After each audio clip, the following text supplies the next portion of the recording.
Ni siku ya Ijumaa asubuhi ya leo ambapo mtazamaji wangu ninakusalimu katika jina la Yesu Kristo. Hali gani asubuhi ya leo? Bwana Yesu asifiwe. Ni matumaini yangu ya kwamba umeweza na kuamka ukiwa salama, umeweza na kumshukuru Mwenyezi Mungu maana ameweza na kukubariki na uhai kwa siku ya leo katika uso wa dunia.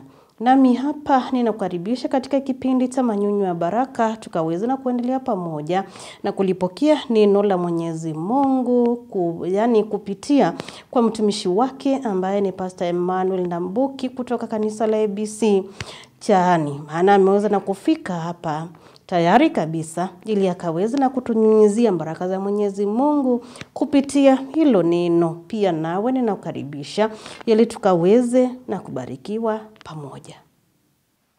Mpenzi mtazamaji, ninakusalimu katika jina la Yesu Kristo.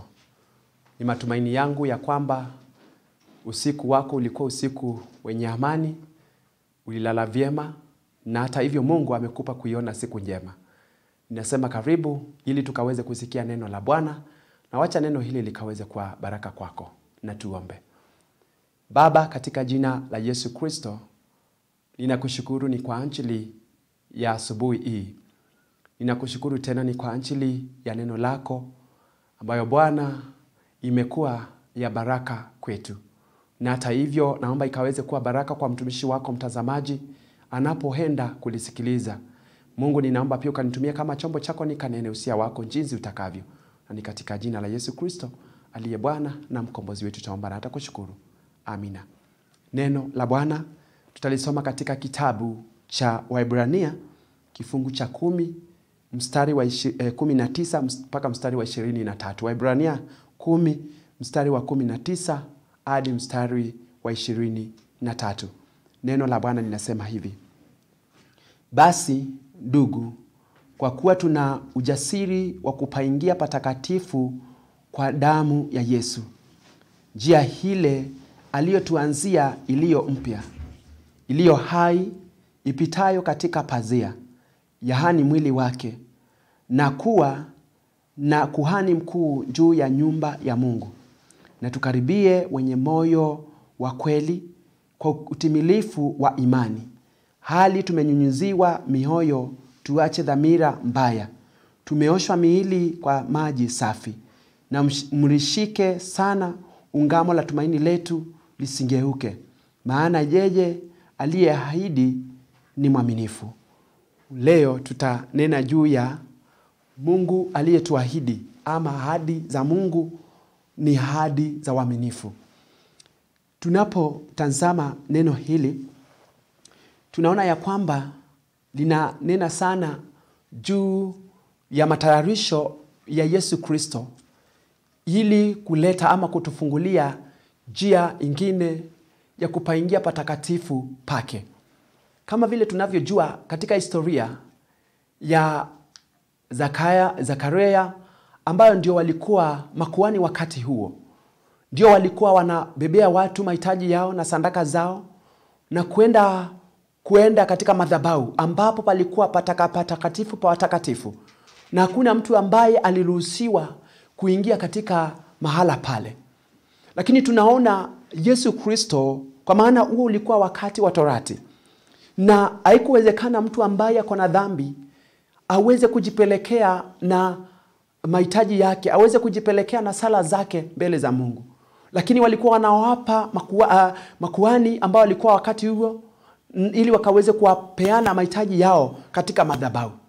Lakini tunaambiwa ya kwamba basi tunajua tuna ujasiri ambao tulipewa ili tukaweze kupaingia patakatifu kwa damu ya Yesu Kristo. Tunapofikiria na kuwaza juu ya Yesu alipoangikwa msalabani, Biblia inasema ya kwamba wakati wa saa 9 alipokata roho, dunia yote ilifunikwa na giza, na hata pazia la hekalu liliweza kupasuka. Hili linaonyesha ya kwamba ahadi ile Mungu ambaye alituahidi, ahadi yake ya uaminifu, ambayo aliahidi ya kwamba ataweza kumkomboa mwanadamu ili akaweze kuwa wa kumkaribia karibu na yeye. Ni wakati huu Yesu anapokufa msalabani na pazia likaweza kupasuka, Nilionyesha ni njia ya Mkristo ili ukaweze kuwa na njia ya kupenya, ili ukaweze kumkaribia huyu Mungu na kuleta sala zako. Torati na mambo yake zilipita.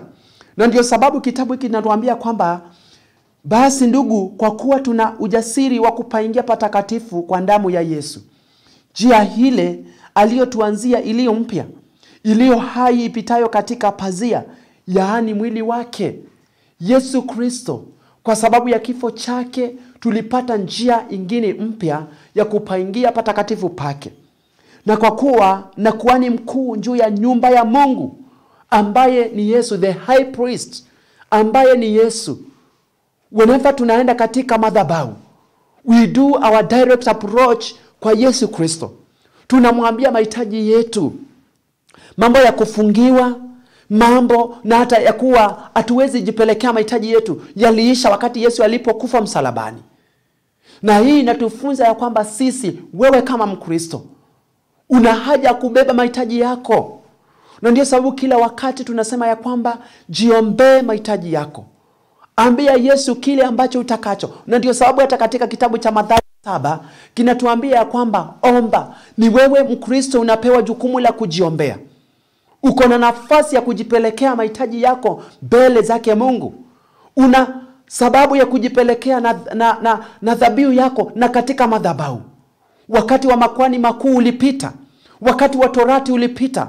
Tumepewa wakati wa neema kuingia patakatifu pake, ili ukaweze kuyapeana mahitaji yako. Tunaambiwa Biblia kwamba tukaribie wenye moyo wa kweli kwa utimilifu wa imani. Hali tumenyunyiziwa mioyo, tuache dhamira mbaya. Tumeoshwa miili kwa maji safi. Basi tumempokea ule msamaha wa dhambi. Umempokea ule msamaha wa dhambi.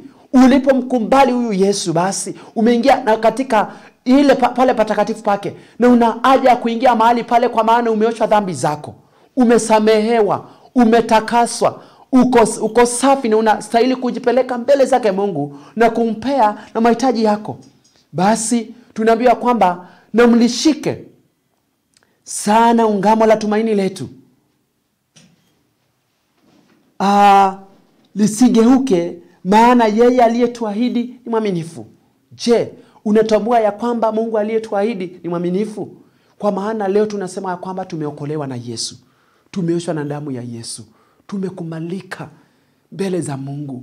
Mkristo, mpendwa mtazamaji, na kuambia ya kwamba asubuhi ya leo, jua ya kwamba una haja ya kubeba mahitaji yako, kuyaweka mbele zake Mungu.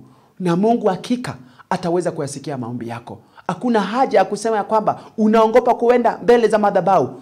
Ni wewe uko na hiyo jukumu ya kupeleka sadaka zako, kupeleka dhabihu zako, kupeleka mahitaji yako. Na hakika Mungu alimwaminifu, ataweza kuwapokea mahitaji yako na ataweza kukubariki na kuwa pamoja nawe. Bwana akubariki na alibariki neno lake. Na tuombe. Baba, katika jina la Yesu ninakushukuru. Asante ni kwa sababu ahadi za Mungu ni za kweli. Mungu ni mwaminifu. Asante ni kwa sababu kifo cha Yesu kilitupa nafasi ya kuingia mahali patakatifu.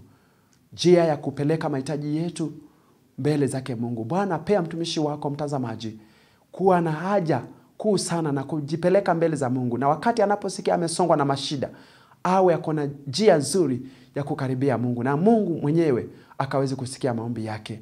Mbariki mtazamaji na zidi pia kunibariki kama mtumishi wako.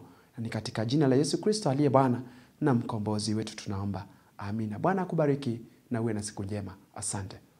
Aliyeahidi ni mwaminifu. Yaani tumeweza na kufundishwa na kuona kwamba damu ya Yesu Kristo, ama kufa kwake msalabani na kufufuka kwake, hayo yote ndiyo aliweza na kutufanya tukaweze kuwa, yani tunamfikia ama tunafika kwake direct. Ukitaka kuomba, ukitaka kumlilia, hakuna kupitia kwa mwingine ili ukaweze na kumfikia.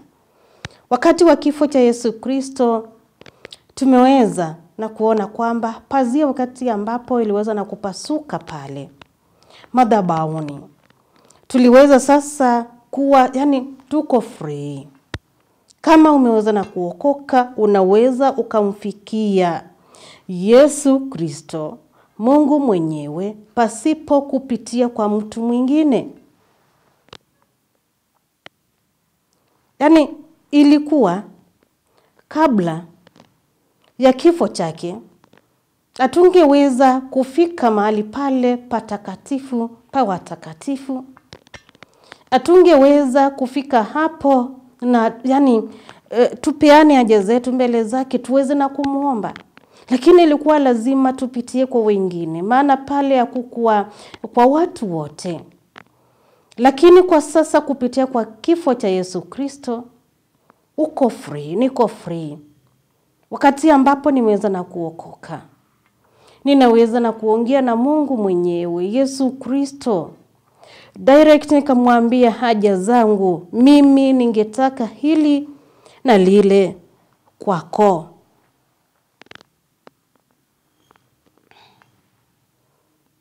Ni kipi ambacho kinakufanya usije ukaamua kuokoka na kumfikia Mungu wako? Ni kipi ambacho kikuwapo sasa na Yesu Kristo aliweza na kufa msalabani? Kwa sababu ya hayo, tutubu dhambi zetu, tubu dhambi zako, mkumbali Yesu Kristo ili ilo pingamizi likaweze na kutoka. Mbona tuendelee na kukaa tu katika dhambi na aliweza na kufa msalabani? Ni kwa sababu yetu, kwa sababu yako. Fanya uamuzi ulio bora ili uwe free kumfikia kila wakati, maana wewe ni mwana katika ufalme wake. Kuwa na wakati mwema, uwe na siku njema. Kwa ndugu zetu ambao wanaenda katika nyumba ya Mwenyezi Mungu kumwabudu na kumuomba, ninawatakia ibada njema, ibada ya baraka. Nawe mahali popote pale utashinda ukiwa Mwenyezi Mungu hapo pamoja nawe na Mwenyezi Mungu akakukumbuke. Shalom.